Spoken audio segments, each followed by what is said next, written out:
Halo, Assalamualaikum warahmatullahi wabarakatuh. Perkenalkan, saya Windy Sari dari tim KKN PPM UGM di Kecamatan Ambal. Nah, di sini saya akan menjelaskan mengenai pemanfaatan limbah minyak jelantah. Berdasarkan hasil survei yang telah dilakukan, minyak jelantah biasanya hanya dibuang begitu saja dan seringkali terus-menerus digunakan untuk memasak. Nah, apakah hal tersebut diperbolehkan? Apa sih bahayanya? Mari kita simak. Jadi, minyak jelantah mengandung senyawa karsinogenik. Apa sih senyawa karsinogenik? Nah, senyawa karsinogenik merupakan zat berbahaya yang menyebabkan penyakit kanker. Jadi, menggoreng menggunakan minyak jelantah sangat berbahaya bagi kesehatan. Lalu, bagaimana caranya agar minyak jelantah tetap berguna?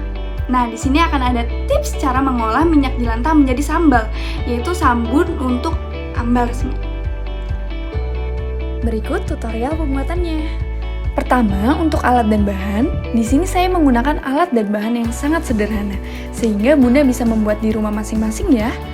Yaitu ada pewarna, arang aktif, aquades atau bisa pakai air biasa, etanol, essential oil sebagai pewangi, KOH, kertas saring, minyak kelapa, minyak jelantah, saringan, dan hand blender atau apapun untuk mengaduk. Lalu masuk pada proses pembuatan. Pertama, penyaringan arang aktif. Ini fungsinya agar serbuk arang aktif yang digunakan partikelnya sesuai, tidak terlalu kecil sehingga residunya tidak terlalu banyak dalam minyak jelantah nantinya. Yang kedua ada proses adsorpsi atau penyerapan zat berbahaya dalam minyak jelantah. Caranya dengan mencampurkan minyak jelantah dengan arang aktif yang sudah disaring, lalu dilakukan pengadukan agar semua arang aktif tercampur merata dalam minyak jelantah dan proses penyerapan langsung sempurna. Kemudian didiamkan saja selama 12 jam dalam keadaan tertutup, tidak terkena udara lingkungan. Dilanjutkan dengan tahap penyaringan setelah didiamkan selama 12 jam. Tahap penyaringan ini dilakukan 2 kali, yaitu pertama untuk menyaring partikel besar arang aktif dengan kain saring, dan yang kedua untuk menyaring partikel yang masih tertinggal dalam minyak menggunakan kertas saring. Nah, lanjut ke tahap proses yang paling menentukan dalam pembuatan sabun, yaitu proses saponifikasi dengan mencampurkan minyak jelantah sebanyak 500 ml yang sudah disaring dan minyak kelapa sebanyak 500 ml pula. Lalu ditambahkan larutan KOH. Untuk larutan KOH-nya, di sini saya membuatnya dengan mencampurkan 230 gram KOH dengan 230 gram air. Nah, campuran minyak dan KOH ini lalu di blender. Di sini saya menggunakan blender, namun mungkin lebih baiknya digunakan hand blender saja biar blender tidak cepat rusak. Proses pemblenderan dilakukan selama 3 menit saja ya Bun, sampai warnanya memutih.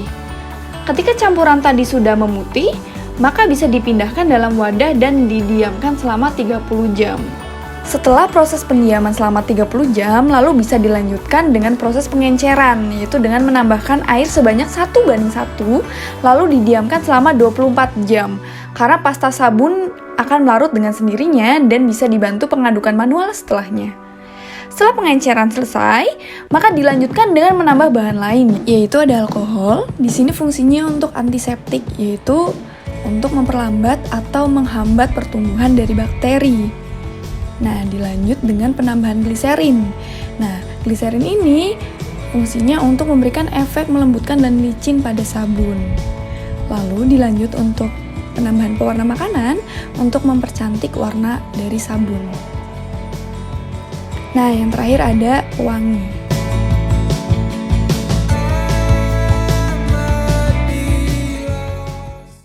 Nah, setelah penambahan bahan-bahan tadi, maka sabun siap untuk dikemas.